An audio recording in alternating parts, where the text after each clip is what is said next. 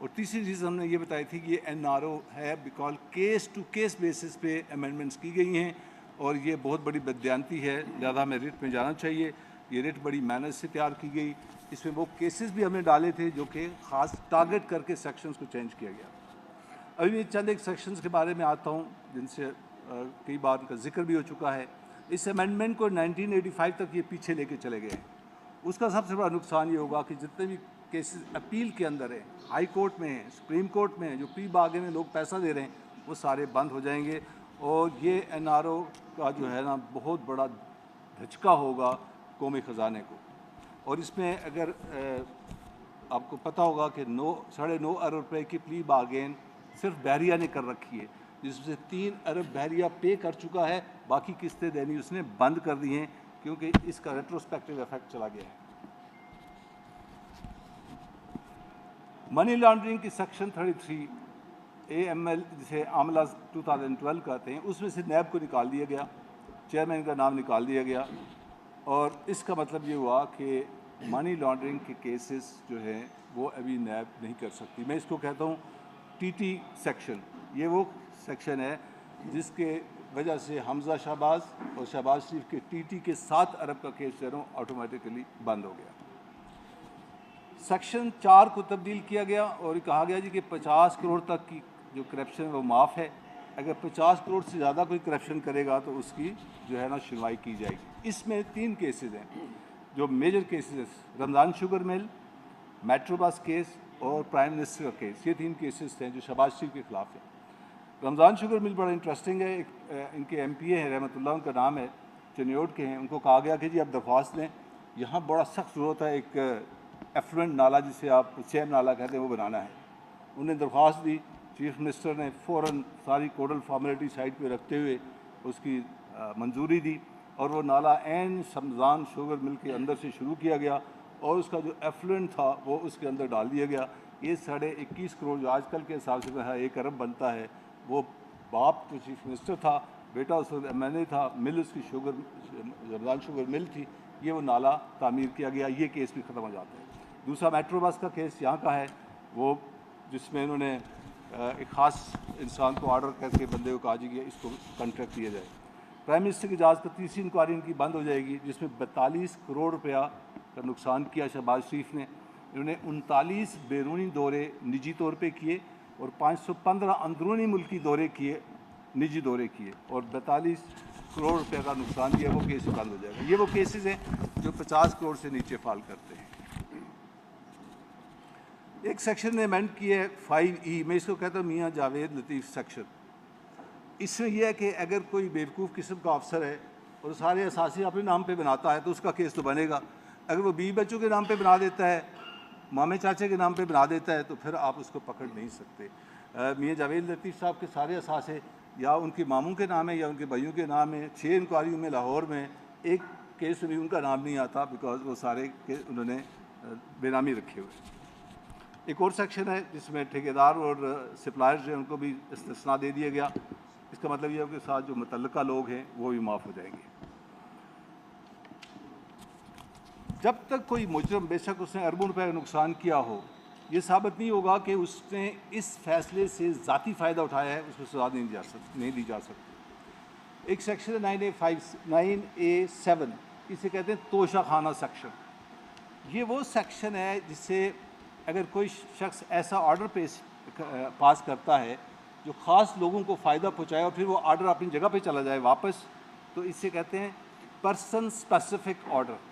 توشہ خانہ میں Gilani was the prime minister اور انہوں نے توشہ خانہ کے رولز کو ریلیکس کیا فار ٹائم بینگ. 3 گاڑیاں زرداری کو دیں توشہ خانہ میں سے، 1 گاڑی نواز شریف کو دی اور قانون پھر اپنی جگہ پہ واپس چلا گیا. انہوں نے اس سیکشن کو خصوصی طور پہ اڑا دیا. اس کے ساتھ ہی توشہ خانہ کا کیس بھی جو ہے وہ اڑ گیا. اس میں سے یاد رہے کہ 25 ٹوٹل وٹنسز تھیں، 15 گزر چکی تھی، 10 نے رہنا تھا اور کنوکشن جو ہے نا بالکل دیوار کے اوپر لکھی ہوئی تھی. لیکن بیچ میں پھر NRO 2 آ گیا. ابھی یہ کیس چل رہا تھا، عدالت نے کہا مجرم حاضر ہو، تو جواب دیا گیا مجرم جو ہے وہ استثناء لے چکا ہے، ملک کا صدر ہے، وہ حاضر نہیں ہو سکتا. یہ کیس ابھی تک کورٹ میں موجود ہے. کہتے ہیں نا کفر از کعبہ برخیزت، کجا ماند مسلمانی، کعبے میں اگر کفر آ جائے تو مسلمانی بیچاری کدھر جائے گی، یہ وہ حال ہے ہمارا۔ اگلی سیکشن ہے خواجہ سعد رفیق سیکشن۔ یہ وہ سیکشن تھی جس کے تحت 4 سے زیادہ لوگوں کو اگر آپ دھوکہ دیتے ہیں تو نیب اس میں کیس بناتی تھی۔ خواجہ سعد رفیق اور خواجہ سلمان، یہ ایک پیراگون سوسائٹی آپ نے سنا ہوگا، اس میں یہ انوالو تھے۔ اس میں انہوں نے 68 بندوں کو چیٹ کیا تھا، لہذا ان کو اس کیس میں سے نکالنا تھا۔ پہلے قانون کے اندر نمبر نہیں تھا کہ کتنے لوگوں کو دھوکہ دیا جائے گا تو کیس بنے گا، اس کو نمبر کو ڈالا گیا کہ 100 بندوں کو اگر آپ دھوکہ دیں گے تو کیس بن سکتا ہے۔ 100 سے کم ہے، شکر ہے ان کے 150 نہیں تھے، ورنہ 200 پہ یہ چلے جاتے، وہ حلال ہے۔ تو وہ حلال ہے۔ لہذا یہ خواجہ سعد رفیق سیکشن جو ہے یہاں پہ اس کو انٹروڈیوس کیا گیا، 100 بندے کی یاد رکھیں گے۔ اچھا، ایک سیکشن اور انہوں نے امینڈ کی، انہوں نے کہا بینک کے اندر جو پیسہ آئے گا نا، جب تک اس کے اثاثے نہیں بنیں گے آپ ایک انٹری اس کے ڈال سکتے ہیں، باقی چیز کو آپ چھیڑ نہیں سکتے، کیس نہیں بنا سکتے۔ جو سب سے بہترین جو انہوں نے کام کیا اپنے لیے وہ قطری سیکشن ہے۔ قطری سیکشن کیا ہے؟ قطری سیکشن یہ ہے سیکشن 14۔ سیکشن 14 اس کا تو پریزمپشن سیکشن کہتے ہیں، اس کا حوالہ ہم نے پٹیشن کے اندر دیا ہوا ہے۔ 17 قانون ایسے ہیں آپ کے ملک کے کہ اگر آپ یہ ثابت کر دیں کہ یہ قلم میری ہے تو پھر میں نے ثابت یہ کرنا کہ میں نے قلم خریدی کہاں سے، مانی ٹریل میں نے دینی ہوتی ہے۔ سیکشن 14 جو ہے اس کو اس لیے اڑایا گیا کہ نواز شریف نے یہ تو بتا دیا کہ ایون فیلڈ مریم نواز کے ہیں، لیکن مریم نواز یہ نہیں بتا سکی کہ پیسہ کہاں سے آیا۔ اب یہ ذمہ داری پراسیکیوٹر کی، اگر وہ بتائے گا کہ قطر سے پیسہ انگلینڈ کیسے گیا، وہاں پہ ایون فیلڈ جو ہے نا اپارٹمنٹ کیسے خریدے گئے، تو یہ وہ سیکشن تھی۔ ابھی پراسیکیوٹر جو ہے وہ فیصلہ بتائے گا کہ جی پیسہ کہاں سے آیا۔ 18C سیکشن کو امینڈ کیا گیا کہ آپ نے ایف آئی آر درج کرنے سے پہلے ملزم کو ایف آئی آر کی کاپی تمام ایویڈنس کے ساتھ دینی ہے تاکہ وہ کورٹ میں چلا جائے اور آپ کے کیس کو آگے چلنے ہی نہ دے۔ یہ پہلی دفعہ کسی قانون میں آیا ہے۔ 18F، اگر انکوائری 6 ماہ تک نہیں مکمل ہو سکتی تو وہ ختم کر دی جائے گی۔ اس سے ان کی لمبی لسٹ ہے میرے پاس کیسز کی جو آٹومیٹکلی بند ہو گئی۔ وائٹ کالر کرائم میں بعض اوقات بندہ بھاگ کے ملک سے باہر چلا جاتا ہے، بلکہ زیادہ تر بھاگ جاتے ہیں، اثاثے باہر ہوتے ہیں، تو وہ آپ انفارمیشن لینے میں ہمیشہ ٹائم لگتا ہے۔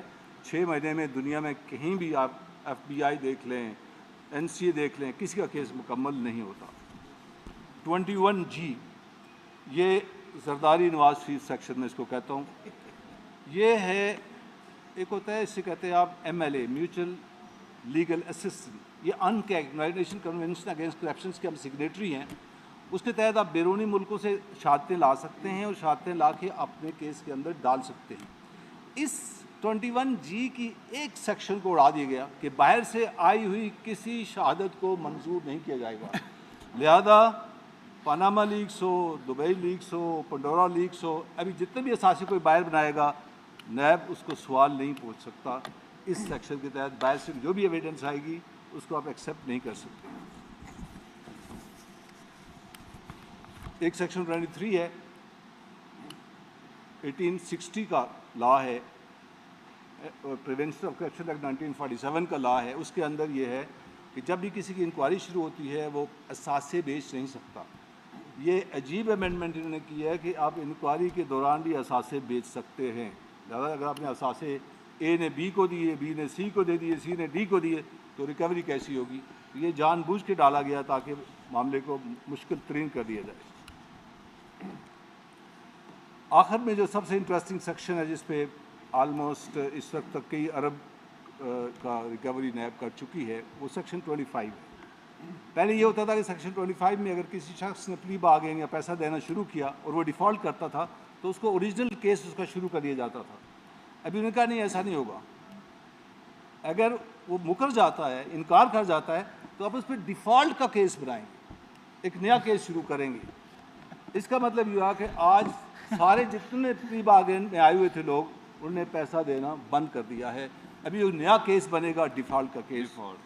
تو یہ ہم نے جب اس وقت یہ بات کی تھی کہ 1100 ارب کے جو کیسز ختم ہو رہے ہیں، یہ وہ پوائنٹ تھا جہاں سے 160 ارب، ابھی کروڑوں میں ریکوری ہو رہی ہے، 160 ارب کا تقریباً سالانہ نقصان ان امینڈمنٹس نے ملک کے خزانے کو دیا ہے. اور بے شرمی کی اور فرائض کے ساتھ دغا بازی کی انتہا یہ ہے کہ نیب چیئرمین اپنے پراسیکیوٹر کو کہتا ہے کہ سپریم کورٹ میں جاؤ اور وہاں بتاؤ کہ ہمیں ساری امینڈمنٹس منظور ہیں.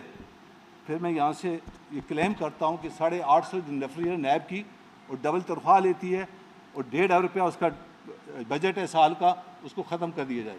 بیکاز وہ 2 قسم کے کیس بنا سکتی ہے، یا ایسٹ کا کیس، وہی بندے کے اپنے کے نام پہ پیسہ ہو، یا 100 بندے سے زیادہ چیٹ ہو جائے. تیسرا کوئی کیس نہیں بن سکتا. لہٰذا اس محکمے کو جو ہے نا میرے نزدیک بند کر دینا چاہیے اگر یہ نیب امینڈمنٹس رہتی ہیں. اگر نیب امینڈمنٹس جو ہیں وہ ختم ہوتی ہیں تو ڈیفینیٹلی پھر ادارہ فعال ہو جائے گا. Thank you very much. This all I have to say. لیکن جیسے رؤف حسن صاحب پہلے کہہ چکے ہیں، لیکن رؤف حسن صاحب پہلے کہہ چکے ہیں کہ اس وقت ملک میں مارشاء اللہ کا نفاذ ہے، لیکن شاید مارشاء اللہ میں بھی اتنے برے حالات نہیں تھے. عدلیہ میں سر عام مداخلت ہو رہی ہے، ججز کو ڈرایا اور دھمکایا جا رہا ہے، سیاسی کارکنان کو دہشت گردوں کی طرح ٹریٹ کیا جا رہا ہے. عمران خان جو پاکستان کی سب سے بڑی پارٹی کے لیڈر ہیں، ان سمیت تمام سیاسی کارکنوں کو دہشت گردی کے مقدمے درج کیے جا رہے ہیں، غداری کے مقدمے درج کیے جا رہے ہیں. ہماری مائیں بہنیں بیٹیاں 1 سال سے جیلوں میں بند ہیں. ہمارے صحافی بھائی، ان کے لیے کالے قوانین بنائے جا رہے ہیں، ان کو اغوا کیا جا رہا ہے، قتل کیا جا رہا ہے. بنیادی انسانی حقوق کا جنازہ نکال دیا گیا ہے. پاکستان میں پاکستان کی تاریخ کا سب سے بڑا فراڈ الیکشن ہوا ہے، اور اس بات کا علم پورے پاکستان کے ایک ایک بچے کو ہے. اگر نہیں پتا تو ہماری پاکستان کی سب سے بڑی عدالت کے سب سے بڑے قاضی چیف جسٹس قاضی فائز عیسیٰ کو نہیں پتا. اس لیے بس میں ان کو ایک شعر کہنا چاہتا ہوں، قاضی صاحب مٹ جائے گی مخلوق تو انصاف کرو گے، منصف ہو تو حشر برپا کیوں نہیں کرتے. تھینک یو ویری مچ. اور ایک بات آخری کہ دفعہ 144 کا نفاذ جو پنجاب میں، وہاں پر جو ہاری ہوئی ٹک ٹاکر جعلی وزیر اعلیٰ ہے، اس نے 144 کا نفاذ کیا ہوا ہے. وہاں پر پورے پنجاب کو جیلوں میں کنورٹ کر دیا گیا ہے. ہمارے پرامن جو 4 دیواری کے اندر کنونشنز ہو رہے ہیں، وہاں پر چادر 4 دیواری کے تقدس کو پامال کیا جا رہا ہے. جعلی ایف آئی آریں درج ہو رہی ہیں، اور رات جو پرامن ہمارا احتجاج تھا اس کے اوپر ابھی تک 10 سے 12 ایف آئی آریں یہ جعلی ٹک ٹاکر وزیر اعلیٰ درج کروا چکی ہے. اس کو وردیاں پہننے کا بڑا شوق ہے، کبھی آئی جی کی وردی پہن لیتی ہے. اور آج ہم یہاں سے یہ پیغام دینا چاہتے ہیں کہ انشاءاللہ ہم عمران خان کے سپاہی ہیں. نہ خان صاحب جھکے ہیں، نہ ہم جھکیں گے، نہ خان صاحب ڈرے ہیں، نہ ہم ڈریں گے. ہم اس ریاستی جبر کا مقابلہ کر رہے ہیں اور کریں گے انشاءاللہ. اس دفعہ یہ جو ٹولہ ہے، ان کو پاکستانی عوام کوئی ڈیل کر کے باہر بھاگنے نہیں دے گی انشاءاللہ. Thank you. سوال تو ہم ان کو باہر اس طریقے سے لے کے آئیں گے بھائی کہ ان کے خلاف 4 کیسز تھے جن میں کہ ان کے خلاف اوارڈ ہوئی تھی پنشمنٹ. ان میں سے 3 کیسز ختم ہو گئے.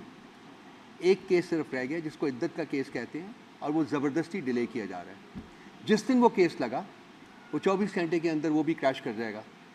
اس کے بعد خان صاحب باہر آ جائیں گے. ہم نے قانونی راستہ اڈاپٹ کرنا ہے نا. ہم کو ہاتھ میں بندوق لے کے تو نہیں نکل سکتے. آگے 9 مئی نہیں ختم ہو رہا، وہاں کوئی جوڈیشل انکوائری نہیں کرا رہا، بغیر کسی انکوائری کے لوگوں کو مجرم بنا دیا گیا. تو ہم قانونی راستہ اڈاپٹ کر رہے ہیں. ہم پارلیمنٹ کے اندر جو ہمارے پاس راستہ ہے وہ اڈاپٹ کر رہے ہیں، اور ہم پیسفل پروٹیسٹ کا راستہ اڈاپٹ کر رہے ہیں، جس کے راستے میں سب سے بڑی رکاوٹ جو ہے وہ ڈسٹرکٹ ایڈمنسٹریشنز بنی ہوئی ہیں.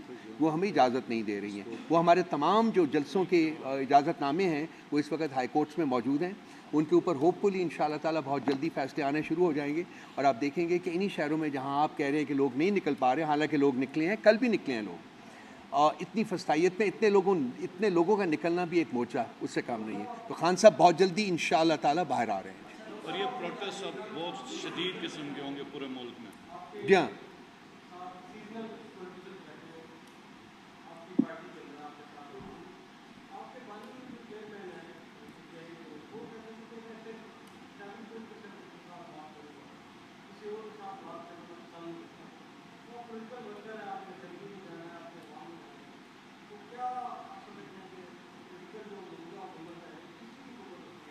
اس کو حکومت کہنا جو ہے وہ حکومت کے نام کی توہین ہے.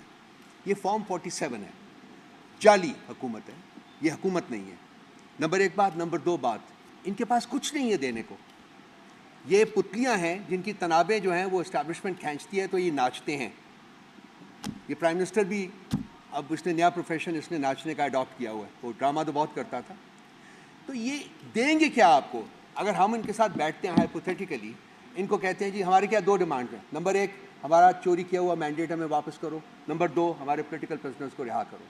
چوری کیا ہوا مینڈیٹ اگر یہ مانتے ہیں تو ان کی حکومت گر جاتی ہے, حکومت ہماری بن جاتی ہے. اس کے بعد جو ہے دوسری ڈیمانڈ ہے وہ ریلیونٹ ہی نہیں رہتی ہے. اگر ہماری حکومت بن جاتی ہے تو پھر ہم تو پولیٹیکل پرزنرز نہ پہلے کبھی ہم نے رکھے تھے, نہ ہمارے کلچر کا حصہ ہے کہ ہم نے پولیٹیکل پرزنرز رکھنے ہیں. نمبر 1, یہ وہ ڈیمانڈ لے کے جائیں گے جی اپنے آقاؤں کے پاس, زمینی ناخداؤں کے پاس, ان سے اجازت لیں گے. اس لیے میں نے جب آیا تھا خان صاحب سے ملاقات کر کے میں باہر آیا تھا تو میں نے پریس کانفرنس کی تھی. میں نے کہا تھا جی ہمیں لیٹر آف آتھرائزیشن دکھا دیں. لیٹر آف آتھرائزیشن ہے اسٹیبلشمنٹ کا, ان پتلیوں کو یہ آتھرائز کرتا ہے کہ جی آپ بات کر لیں. اگر یہ وہ لیٹر آف آتھرائزیشن لے آتے ہیں تو دیکھتے ہیں پھر آگے کیا بات بنتی ہے. اس کے ساتھ ساتھ جو اور ہے کہ خان صاحب نے یہ کہا ہوا ہے باقی تمام پولیٹیکل پارٹیز کے ساتھ ہمارے کانٹیکٹ ہے, ہماری انگیجمنٹ ہے, ہمارا ایک پلیٹ فارم بن چکا ہوا ہے جس میں 6 پولیٹیکل پارٹیز شامل ہیں, اور پولیٹیکل پارٹیز جو ہیں وہ بھی آ رہی ہیں, ان قریب آ جائیں گے. اس کی بیسس کے اوپر محمود خان اچکزئی صاحب نے کہا تھا جی کہ میں بات کرنا چاہتا ہوں. تو ہم نے کہا کہ آپ اپنے تئیں بات کرنا چاہتے ہیں تو ضرور کریں, آپ انگیجمنٹ کریں ان سے, اور ان سے جو پرپوزلز کبھی آتے ہیں تو اس کے اوپر بتا دیجیے گا, ہم اس کے اوپر دیکھ لیں گے کہ کیا کیا جا سکتا ہے. لیکن ہم جو مینڈیٹ چور پارٹیز ہیں ان کے ساتھ بات کرنے کو پی ٹی آئی بالکل تیار نہیں ہے. اس میں ایک اور چیز بھی ہے, سوری, پی ٹی آئی کے ہمارے ساتھ پی ایم ایل این یا پی پی کے جتنے قائدین جب ملتے ہیں کیمرے بند ہوتے ہیں, یہ میں آپ کو آن ریکارڈ آج بات کر رہا ہوں, تو وہ کہتے ہیں کہ ہم مجبور ہیں, یوں کندھوں پہ اشارہ کرتے ہیں کہ وہ کر رہے ہیں, اور ایجنسیز کا نام لیتے ہیں کہ آپ کے کارکن وہ بند کر رہے ہیں تو ہم مجبور ہیں. تو آپ مجھے بتائیں کہ مجبور کے ساتھ ہماری گفتگو کیا ہوگی؟ مجبور کے ساتھ ہماری گفتگو کیا ہوگی؟ اور نجم سیٹھی صاحب نے اپنے شو میں کہا کہ زرداری صاحب ناراض ہیں, شہباز شریف منانے گیا تو زرداری نے کہا بھائی بجٹ آپ نے ہم سے پوچھ کے نہیں بنایا. تو شہباز شریف ملک کا پرائم منسٹر کہتا ہے بجٹ مجھے بھی نہیں پوچھ کے بنایا, مجھے خود نہیں پتا میں تمہارا کیا کروں. یار ان سے کیا بات کریں گے بتانا ہے. آپ مذاق کر رہے ہیں کہ ہم ان کے ساتھ بات کریں گے. دوسری چیز پروٹیسٹ کی, پنجاب میں ماشاء اللہ میں اس طرح نہیں ہوا جو ادھر ہو رہا ہے. ہمارا یوتھ کی آج ہماری ادھر تنظیم کی میٹنگ تھی, ہمارے سارے صدور اس وقت بند ہیں, سارے صدور بند ہیں, میجورٹی ہمارے ورکرز بند ہیں. ہماری قیادت کے اوپر ATA کے پرچے ہوئے ہیں جس وقت وہ لوگ باہر نکلنے کے لیے انہوں نے کوشش کی ہے. اور یہ بھی میں بتاؤں عدالتیں ناکام ہوئی ہیں ہمیں جلسوں کی NOCs دینے کے لیے, ہمیں لانگ مارچز کرنے کے لیے, ہمیں پروٹیسٹ کے لیے. جب آپ ایک پولیٹیکل پارٹی کا رستہ بند کریں گے تو ہمارے پاس ایک ہی رستہ رہے گا, وہ ہے انقلاب کا, اور ہم بالکل تیار ہیں. ہم انقلاب کا رستہ اگر ہمیں چھوڑتے ہیں تو ہم نکلیں گے. یہ مہینے کا ٹائم ہے, جولائی کا ٹائم ہے, آپ دیکھیے گا کہ کس طرح نکلتا ہے پورا ملک. اور یہ جو آپ اگر یہ عدالتوں سے انصاف نہیں ہوگا نا تو عوام پھر سڑکوں پہ اپنا انصاف کریں گے, اور پھر یہ لوگ تیار رہیں.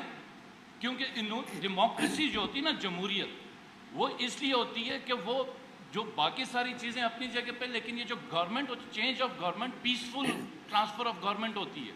جب آپ نے جمہوریت کو مار دیا, اپنی مرضی سے نوٹیفیکیشن کر کے اجنبی چہروں کو ہمارا حکمران بنائے جس کو ہم نہیں جانتے, تو وہ ہمارے لیے ویسے ہی ہے جیسے ایسٹ انڈیا کمپنی ہے, ہمارے لیے ویسے ہی ہے جیسے انگریز ہیں, یہ کالی ایسٹ انڈیا کمپنی ہے, کالی گلگت بلتستان میں جس طرح ڈوگرا ہے, تو ہم نہ اس کو مانتے ہیں, نہ اس نظام کو مانتے ہیں, نہ ایسی عدالتوں کو ہم ایکسیپٹ کرتے ہیں جو انصاف دینے سے قاصر ہیں, کیونکہ آئین کی بنیادی خلاف ورزی کری. اور انشاءاللہ آپ سے اب یہ سوال بہت دفعہ میں سن چکا ہوں کہ جی پروٹیسٹ نہیں ہو رہے, تھوڑا سا ذرا اس کو ریوائز کر لیں, وہ وجہ آپ کو بھی پتہ ہے جو ہو رہا ہے. تھوڑا سا ایک سیکنڈ, ہاں جی, ایک لیڈر پہ 50 FIR ہیں, حماد اظہر سمیت. ایک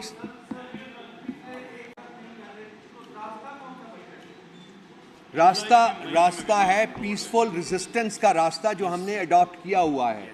راستہ ہے پارلیمنٹ کے اندر ایجیٹیٹ کرنے کا جو ہم نے اڈاپٹ کیا ہوا ہے. راستہ ہے قانونی آپشنز کو ایکسرسائز کرنے کا جو ہم نے کیا ہوا ہے. میرے بھائی خالد نے جو ابھی بات کی ہے کہ جب آپ